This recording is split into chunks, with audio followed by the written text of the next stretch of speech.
တချင်းတစ်ပုတ်ဖြစ်လာကိုဘယ်ကနေဘလို့စရေးရမလဲကျွန်တော်တို့ဒါမကြာခဏကျွန်တော်ချက်ပေါက်ကနေလာမေးလေးရှိတယ်ညီကိုတွေကျွန်တော် sharing လုပ်ပေးခြင်းဖြစ်ပါတယ်တချင်းရေးတယ်ဆိုတာတော့ပုံတင်ကြီးဘယ်ကနေဘလို့စရေးရမယ်ဆိုတာမျိုးတော့မရှိဘူးပေါ့နော်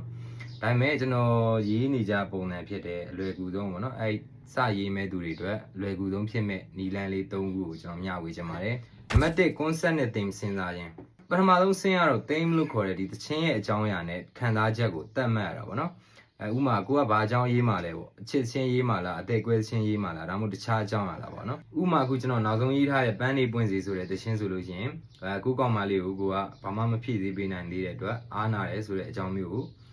စိတ်ကူးနဲ့ပုံဖော်ပြီးရေးထားမျိုးဖြစ်တယ်ပေါ့နော်အဓိကကတော့ကိုရေးချင်တဲ့တချင်းအကြောင်းအရာနဲ့ကြောရိုးကိုနှုတ်ထဲမှာအကျန်းစီထားလိုက်ပေါ့နော်နံပါတ်1 melody line ရှာဖွေခြင်းဒုတိယအဆင့်ကတော့ melody ရှာဖြစ်ပါတယ်ဒီအဆင့်မှာတော့ကျွန်တော်ဂီတာဒါမှမဟုတ် keyboard မတီးတတ်ဘူးဆိုရင်လည်းကျန်တာတော့တိတ်မရှိဘူးဒါပေမဲ့ကိုကတချင်းစရေးတော့မယ်ဆိုရင်တော့တူရီယာတခုတီးတတ်ထားတော့ပိုအဆင်ပြေတယ်ဗျအခုလောလောဆယ်မတီးတတ်သေးဘူးဆိုရင်လည်းကျွန်တော်တို့တစ်ခါတလေကျွန်တော်တို့ခေါင်းထဲမှာစိတ်ထဲမှာလို့ melody တချို့တစ်ဝက်လေးထွက်လာရှိတယ်ဗျ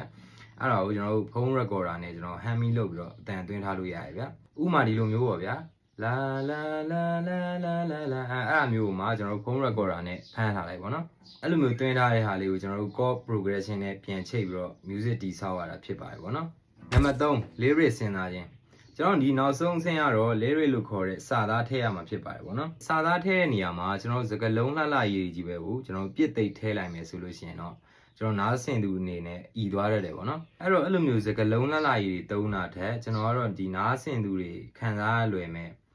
အတင်းလို့ယူထားမျိုးမဟုတ်တဲ့စကားလုံးမျိုးကိုတော့ကျွန်တော်ကတော့သုံးရတာပိုကြိုက်တယ်ပေါ့နော်တခါတလေညံ့ညက်သုံးရမျိုးလည်းရှိရမှာပေါ့နော်မဟုတ်ရင်ဒီတချင်းတစ်ပုတ်လုံးကဒီလိုရိုးရိုးစာသားရေးကြီးပဲဆိုရင်လည်းဒါကလေးကလားတချင်းလိုမျိုးကြီးဖြစ်သွားမှာပေါ့နော်တစ်ပုတ်လုံးပြီးသွားရင်တော့ပြန်စစ်ရမှာပေါ့နော်တခါရလို့ရှင်ကျွန်တော်ဟိုရေးနေတော့ကဒီ melody လေးကလှတယ်ပေါ့နော်ဒါမဲ့တစ်ပုတ်လုံးအဲ့လိုမျိုးခြုံပြီးတော့ပြန်ဆိုကြည့်မယ်ဆိုရင်မလိုက်တာတို့တခါကျရင်ထောက်နေတာမျိုးတွေအဲ့လိုမျိုးတွေရှိရပေါ့နော်ပြီးလို့ရှိရင်တော့ကျွန်တော်တို့ဒီကော့လေးတွေပြောင်းနေတာပြောင်းပေါ့ဒါနောက်ဆုံးဆင့်ပေါ့နော်တချင်းတစ်ပုတ်ဖန်တီးတယ်ဆိုတာရင်ထဲကယူသွမှုကိုပုံဖော်တာဖြစ်တဲ့အတွက်မှားတယ်လို့မှန်တယ်လို့တော့အဲ့လိုတော့မရှိပါဘူးဗျာအခုမှစရေးမဲ့ညီကိုတွေအတွက်ဒီဗီဒီယိုလေးကအထောက်အကူဖြစ်မယ်လို့မျှော်လင့်ပါတယ်နောက်ထပ်သိချင်တာလေးရှိရင်လည်းဗီဒီယိုလေးကို save လုပ်ပြီးတော့ comment မှာမေးခဲ့နိုင်ပါတယ်အားလုံးကျေးဇူးတင်ပါတယ်